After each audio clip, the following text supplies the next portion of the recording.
left the show yesterday morning, Darryl, and welcome. Thank you. Thank you. And we saw the cooler PPI number, and it's like, all right, beginning of the year, it's better, full steam ahead, inflation's moderating.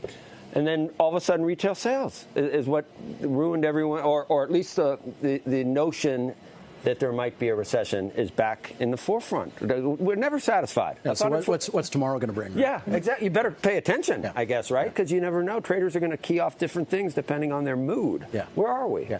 Well, look, I think you can look through the day-to-day. The 24-hour news cycle here is interesting. But at the end of the day, I'd say two things on this. I think near term, I'm cautious, but medium term, I'm actually bullish, and I'll tell you why. I think when you look through the rates inflation battle that we're all observing every day, the next 3 to 4 months, I would say, Joe, are pretty critical because, of course, there's a whole bunch of people in low middle income who this is the worst cocktail possible, right? You've got high rates, you've got high inflation. You get through the next 3 to 4 months. I'm not calling this for sure, but I'd say the highest probability outcome is that we're measuring everything data-driven, central bankers, year over year, aren't we? You look at month over month, we are increasing at a slower rate, and you get into that May-June time frame, and now the year over year has a better chance because that's when we started to spike last year. Okay, so now we have a pivot point, I think. We probably do get to 5% on the terminal. But then let's imagine, I'll pick a number, 4%. In that May-June range. Let's say we're at 4 on the year over year. Now you have a vision to 3 by the end of the year. That's our call, by the way, 3 by the end of the year.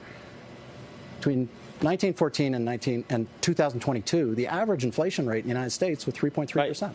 I'd settle for 3. Not 2. We should change. The Fed should change its target, right. and then 3 will be like, hey, we're 3. Right, but the question is, if they don't, then they're going to keep going. Let me throw one more thing at you, though. Part of what's been keeping this going is the consumer's been spending. They've had excess cash, a lot of it. A lot of that was because of money they were given by the federal government as we were going through COVID. The expectation that I've heard is that money is probably due to run out right around June, right at the same time that happens. And if there's vision in the path that I've described, you've got a situation where unemployment. Look, I traffic in both Canada and the U.S. almost in equal measures. Tight labor market. 5% unemployment in Canada, 3.5% in the U.S. Everybody who wants a job has a job. That may not be the case in May or June, but there are a lot of people who can still get jobs, maybe new jobs. And the excess savings, scheduled to run out May, June. I'd be surprised. I think it'll last longer than that. Why do you think that? Because we've got. You don't think people are living this YOLO life where they're just spending? They're spending less. You heard it from your previous guests. They're spending less than they were. And we've got a chance that as we go through the summer, they'll spend less and less and less. As long as they still have a job, I can tell you from what we see in our delinquencies, they're still paying their credit cards and they're still paying their mortgage.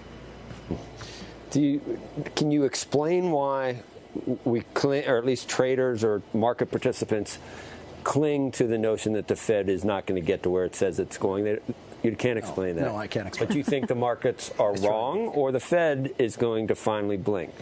No, I think that the markets are trying to every day calibrate where you started the conversation to say, what does it mean? Where are we? And there's not a lot of liquidity in the markets in the meantime. So you get lots of volatility through that. And I'm not saying it's not going to be volatile. I think it will be, and I think it will be for the rest of the year. Now, I will say I'm medium-term bullish, however, and I'm particularly bullish on North America. As I look at, it's a relative world, right? And if I look at a reorganizing world, I don't believe in deglobalization. I don't think that's what's happening.